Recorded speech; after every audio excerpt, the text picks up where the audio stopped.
Hello everyone, welcome to Lighthouse Stamping with Lorraine. I'm an independent Stampin' Up! Demonstrator in Vancouver, Washington. Thank you for joining me today. Before we get started, all the dimensions and all the product I'm using are listed below. There's a link to my online store if you wish to purchase any of these products. There's a link to our Facebook group. We'd love to have you join that. There's my email if you have any questions. And finally, remember to like, share, and subscribe on YouTube and help me grow in YouTube world.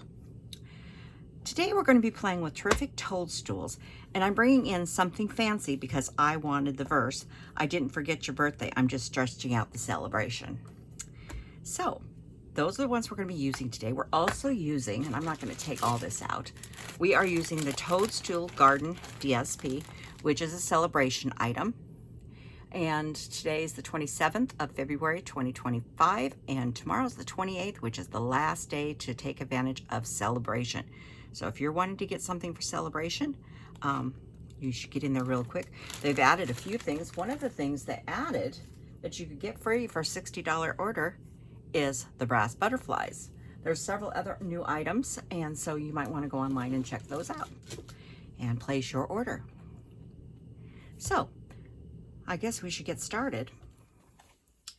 Today we're making a cascading pleated card.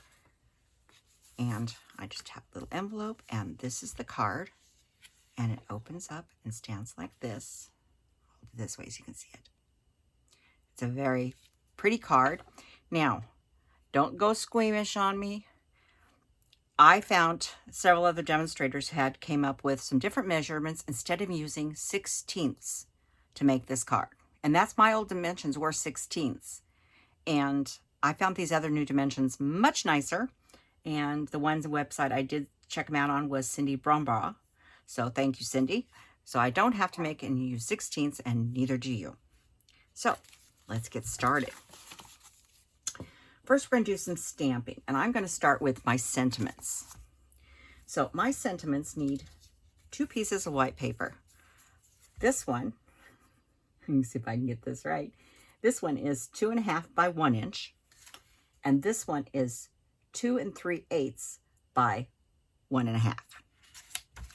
And we are going to be stamping our sentiments on those, and we are going to be stamping those in garden green.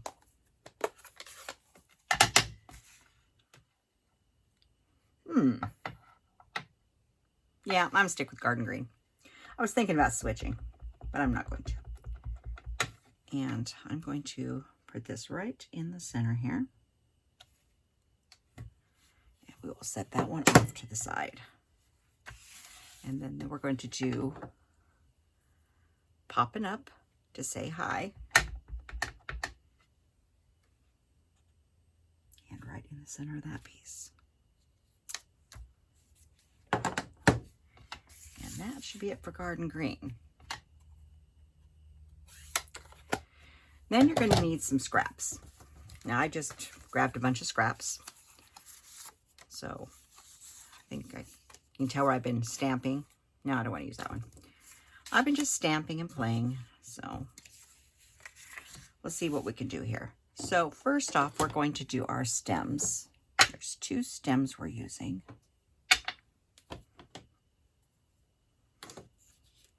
Oh, just a second here. I almost made a mistake. You know what?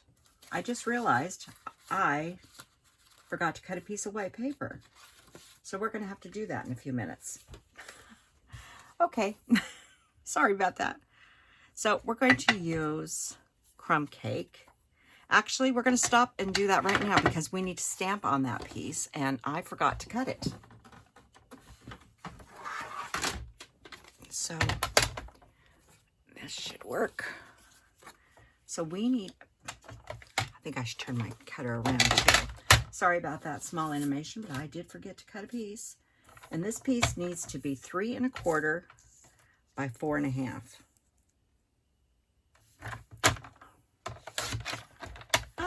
It's easy to forget something.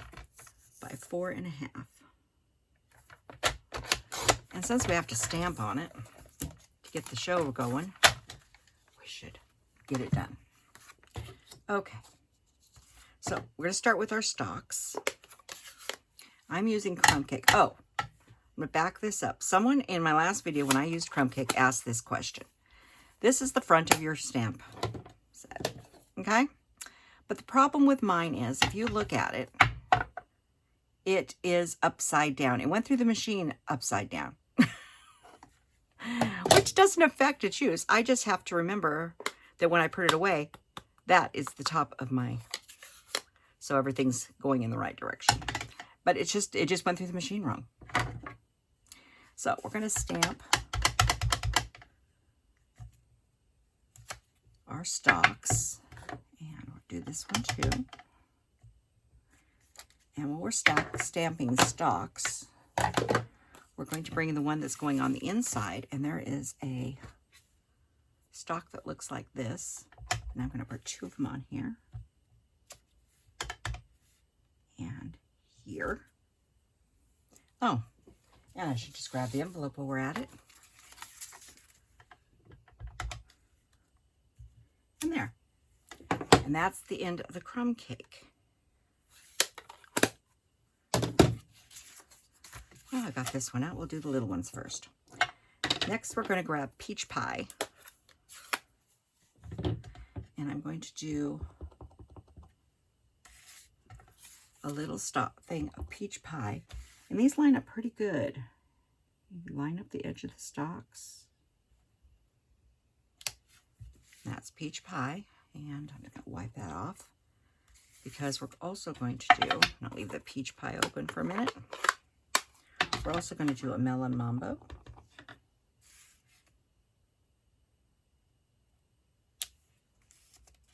So look very pretty. And I'm going to put melon mambo on my envelope. And that's the little mushroom, or toadstool, whichever you'd prefer to call it. I think it's more toadstool, but whatever. Okay, now we need our scraps here. And these we're going to be punching. So if you look at the punch, and this one, it's punching out upside down. So we're going to stamp that one upside down. And I'm going to go ahead and use a different piece of paper for this one. I've tried to line these up. I've never been able to get them lined up right. And this one will stamp upside down. So the smaller one I'm going to do in peach pie. Now, peach pie is not a color in this paper. It's pumpkin. But that peach really looks really nice with it, I think. And then we'll do this one in melon mambo.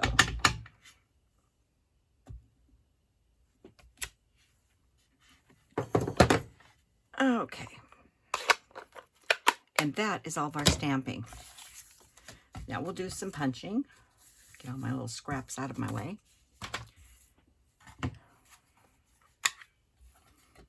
Yeah, except I shouldn't have left such a long piece to run through the machine.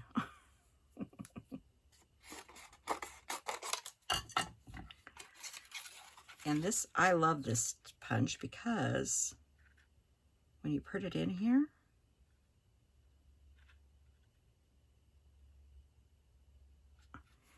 when you get done, there's no white on the outside. It cuts it off. You can see where it leaves the rim there.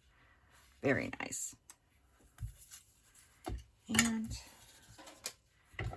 then this one, I left that one way too long as well. Won't fit. It's okay. Still good scraps. Now, I'm not going to get my hand in there with this. You've seen me make a handle for my stuff before. Just take a Post-it. Just something to hang on to. I didn't leave enough space at the top. I'm just having one of those days.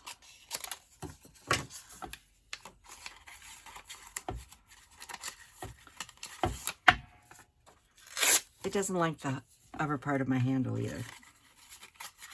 Oh, well. You guys all like when I make mistakes. Because I'm human, just like you. And as you know, I don't edit. So, you get to see all my mistakes. Okay, let me get this scrap out of here. Now, there is had it here. This one here will cut this out. But when it cuts it out, it leaves it about half the size. And I wanted the larger stalk. So I'm not using the punch for that. I'm going to fussy cut. But it's easy fussy cutting, but I've already done it. Just to save a little time there. So let's set all of our mushrooms over here and our sentiments. While we're playing well, let's do the sentiments. I'm using a corner round. You don't have to. I recommend everybody having a corner rounder in their kit. This one's an ancient one. I've had this thing since I started crafting. And that was a long time ago. Let's put it this way, at least 4 decades. That's how old this thing is, but it still works like a champ. So I just did a little corner rounding, left a little confetti on my desk. But yeah, Stampin' Up! Doesn't sell a corner rounder. I know many of you do have the Stampin' Up! Corner rounders, but if you don't have one, it's worth the investment because it allows you to make a really cute label really quick. Okay, so let's build this card. We're going to need our paper trimmer.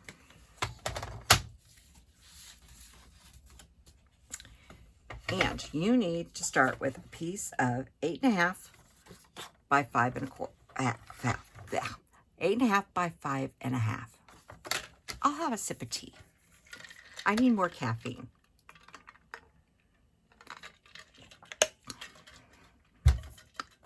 It's early in the morning. And what I'm going to do is I'm going to cut this down to 8 1/4. As soon as I move the ink. I'm going to cut this down to 8 1/4. So you can look here at 8 1/4, or you can look at a 1/4 inch over here, whichever you choose to do. And we'll get rid of that 1/4 inch. Unless you're making a shutter card, then you could use it. Okay, so now we're going to do a little bit of scoring. We don't need this open any longer. Get rid of my cutting blade, and we're going to do some real, like I said, there is no 16ths in this thing, which I love because my old pattern had 16ths and I hated making it. That's why I've never done it on here before. So we're going to score at 1, and all the dimensions will be and instructions are below 2. We're going to score at 2 and 3 and 4. So far, so good. Then we're going to turn around. So our cuts, excuse, just one moment. Sorry about that. So our score lines are at the top up here. And we are going to come over here and we're going to get rid of the score blade. And we're going to put this in at 3/4 of an inch right here. I think you can see that, 3/4 of an inch. And we're going to bring our, and I'm going to do what I've done. You've seen me do this before. I turn this so it's easier for me. Don't be afraid to turn your cutting board or your scoreboard, whatever is easier for you. So 3/4. And then I'm going to close this very carefully, holding it so it doesn't move. Well, bring my blade up first. And I'm going to put my blade at 3 inches. So we're at the 3rd score line. And we're going to cut up. And then I'm going to put it at 1 1/2, which is 3/4 and 3/4 is 1 1/2. And this time we're going to come and we're going to just score down to the 1. Okay? If you're wondering what this is just a piece of copy paper taped to my thing so it's easier for me to see. And that is all the score cutting. So we got this 3 and this one. So then what you're going to do is you're going to take and put your snips or your scissors. You're going to go right at the number 4 score line. Line up your blade and cut right down to the number 3. So we're just making an angle cut. And then we're going to go to the number 2 and do an angle cut. Just like that. And that's what we end up with there. So then we need to fold and burnish.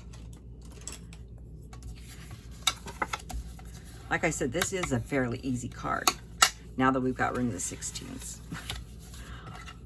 I looked at this a couple months ago of making this card, and I just couldn't. I didn't want to deal with the 16s. We're just folding back to give us our little pattern here. Okay? So I have a lot, well, quite a bit of paper over here. So the back panel of this, we are going to be putting in, this is the back of this one, is the greenery, and it's going to go on this back panel. And like I said, all the dimensions are listed. I'm not going to give them to you right now, but they are listed below, because there's just too many.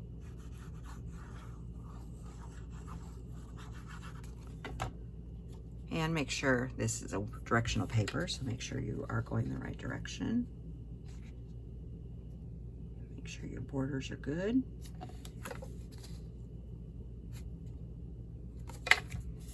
You may have a little bigger gap on this side, that's fine. This is, if you're wondering, that is 4 1/4. Okay, the next panel, I guess I could give you some of these dimensions. I feel weird not giving them to you. That back panel there was 4 by 5 1/4. Then we have a piece of Granny Apple Green, which is 3 1/2 by 4 3/4, and a piece of DSP that is 3 1/4 by 4 1/2, and we're going to put that on there.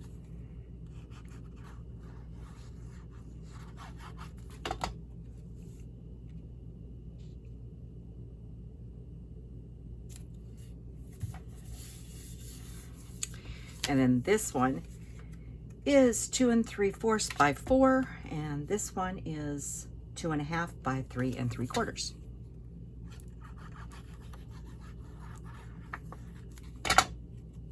And all this paper is directional, so if you're using this one, be careful. Or any paper, you know, if it's directional. Okay, so we put that one on. Then we're going to come in here and we're going to put this piece in, and we're going to put the glue on this side right here, and we're going to line up the bottom of the card, and that'll line up at the top too.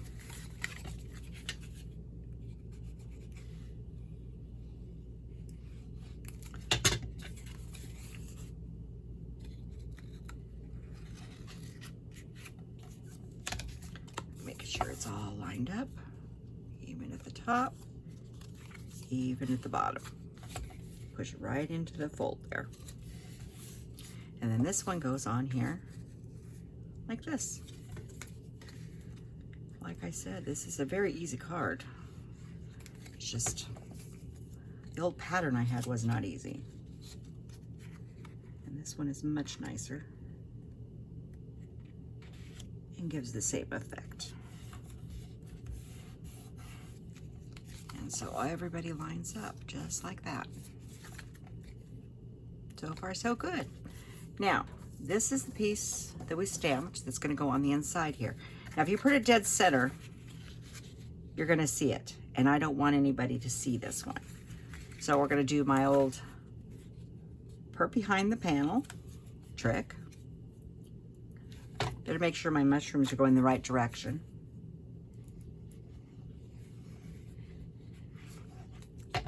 And fold the card. Well, make it a little straighter. And fold the card. And then your piece is on there. It's not very straight though. I gotta move it up a little bit. There. So you're way over this way, but when you close it, you don't see it. That's what I wanted. Okay. The next one is the saying. This one here, we're gonna put in here. And I want this also to be hidden. I don't want it to be outside that frame. So I'm going clear over to the edge of where the DSP is. Now, if you don't mind it being seen, then you can put it on the outside, but I didn't want it seen. So I'm just lining it up with the DSP. I'm putting it right there. That way it's still hidden.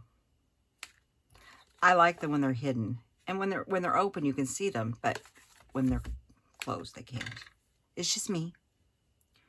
Okay, next we have our mushrooms here. These are all going on dimensionals.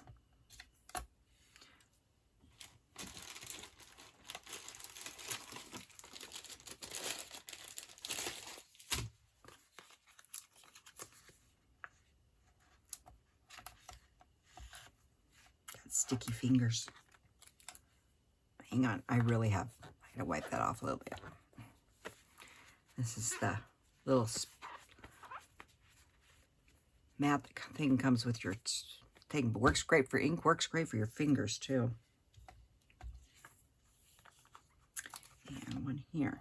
Now, this is going to be hanging off this piece here. So I'm going to go in here, and I'm only going to put dimensionals right here.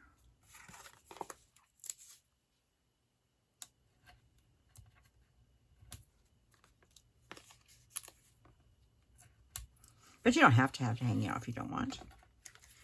So let's put these on. So I want him up. Make sure I left enough room. I did leave enough room so the dimensional wasn't off this side here on this one.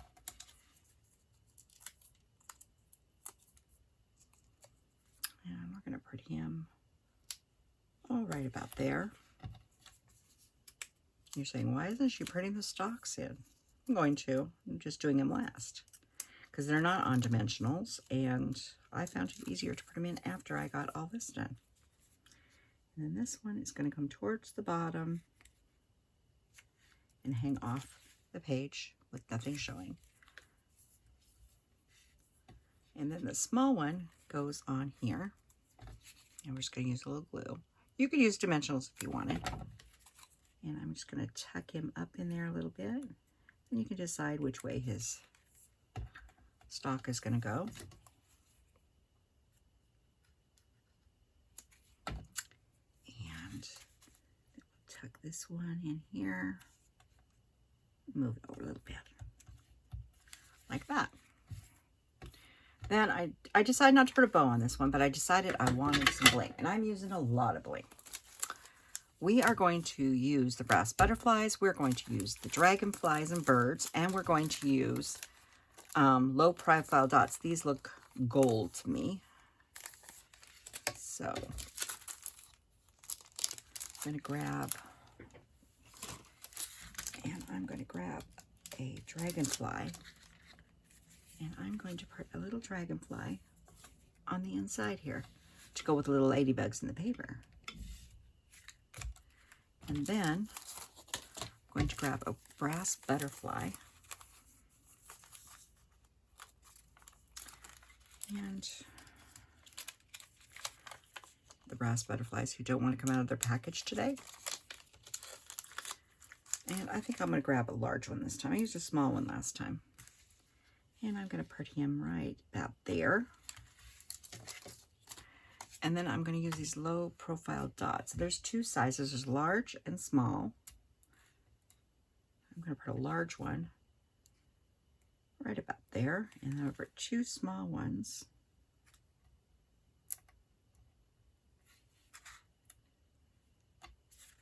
right here. They're low profile, but they do want to slide on the sheet too. And I'm saying, why aren't you using your little take your pick tool with the glue? They slide with that one too on this one for some reason. So that is my card. There's our cascade. It sits like this. So thank you for joining me today, and I hope you give this card a try.